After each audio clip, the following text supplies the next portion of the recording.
जगत आज जीशुଙ୍କ जन्मदिन ପାଇଁ प्रस्तुति କରୁଅଛି କିନ୍ତୁ ସ୍ୱର୍ଗ ପଛରେ ଏକ ପ୍ରଶ୍ନ ରହିଅଛି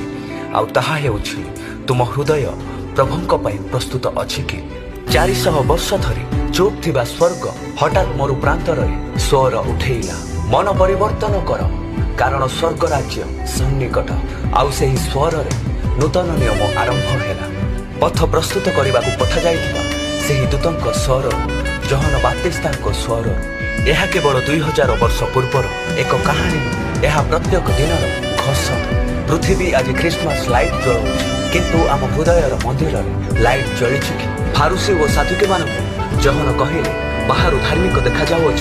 କିନ୍ତୁ ଭିତରୁ ଖାଲି ପଶ୍ଚାତାପ ନାହିଁ ଆଜି ଆମେ ଉତ୍ସବ ପ୍ରସ୍ତୁତି କରୁଅଛୁ କିନ୍ତୁ ପ୍ରଭୁଙ୍କ ପାଇଁ ଆମ ହୃଦୟ ପ୍ରସ୍ତୁତ କରୁଅଛୁ କି ଜହନ କହିଲେ ମୋ ପରେ ଯେ ଆସୁଅଛନ୍ତି ସେ ମୋ ଠାରୁ ଅଧିକ ଶକ୍ତିମାନ ତାହାଙ୍କର ପାଦୁକା ବହିବାକୁ ସୁଦ୍ଧା ମୁଁ ଯୋଗ୍ୟ ନୁହେଁ ସେ ତୁମମାନଙ୍କୁ ପବିତ୍ର ଆତ୍ମା ଓ ଅଗ୍ନିରେ ବାପ୍ତିସ୍ମା ଦେବେ ଜହନଙ୍କ ସବୁଠୁ ବଡ଼ ଚେତାବନୀ ହେଉଛି ତାହାଙ୍କ ହାତରେ କୁଲା ଅଛି ଆଉ ସେ ନିଜ ଖଳା ଉତ୍ତମ ଭାବେ ପରିଷ୍କାର କରି ଆପଣ ଗହମ ଅମାରରେ ଏକାଠି କରି ରଖିବେ କିନ୍ତୁ ଅଗାଡ଼ି ଯାକ ଲିଭୁ ନଥିବା ନିଆଁରେ ପକାଇବେ ଅର୍ଥାତ୍ ବିଶ୍ୱାସୀଙ୍କୁ ଧାନ କିମ୍ବା ଗହମ ପରି ରଖିବେ କିନ୍ତୁ ମିଥ୍ୟା ବିଶ୍ୱାସୀଙ୍କୁ ଅଭିନୟକାରୀ ପ୍ରଭୁ ଅଗାଡ଼ି ପରି ଲିଭୁ ନଥିବା ନିଆଁରେ ନିକ୍ଷେପ କରିବେ ଆମେନ୍।